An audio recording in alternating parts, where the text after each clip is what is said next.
राजा विक्रम का राज दूर दूर तक न्यायप्रियता और अनुशासन के लिए प्रसिद्ध था। उनके बनाए कड़े नियमों के कारण राज्य में कोई भी अन्याय का नामोनिशान नहीं था। किंतु एक दिन कुछ ऐसा हुआ जिसने राजा विक्रम उनके ही नियमों पर सवाल उठाने पर मजबूर कर दिया। उस राज्य में एक नियम था कि अगर कोई व्यक्ति चोरी करता हुआ पकड़ा गया तो उसकी अंगुलियां काट दी जाती थी।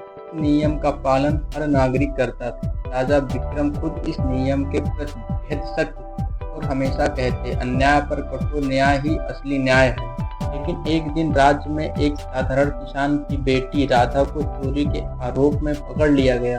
राधा गरीब और भोली थी, भूख के मारे उसने किसी के खेत में एक फल तोड़ लिया था। सुनकर राजा के दरबार में सन्नाटा छा गया।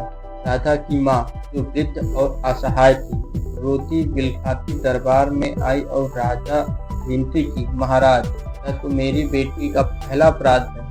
भूख के कारण उसने फल तोड़ा था, क्या इसे माफ कर दें?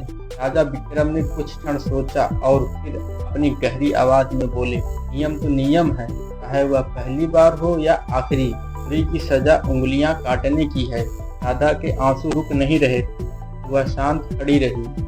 दरबार में एक वृद्ध मंत्री ने कहा, महाराज, अगर नियम का पालन ही अन्याय है, क्या यह नियम अन्याय का कारण नहीं बन रहा? राजा विक्रम की आंखों में गहरी सोच उमड़ पड़ी। उन्होंने सभी की ओर देखा और कहा, अगर अन्याय पर न्याय करना ही हमारा धर्म है, कभी कभी दया भी उसी धर्म का हिस्सा है।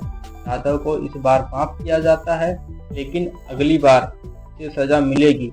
इस निर्णय के बाद राजा विक्रम ने कई अन्य कड़े नियमों में बदलाव किए ताकि अनुशासन तो बना रहे, परंतु निर्दोष लोगों का हृदय भी दुखी न हो।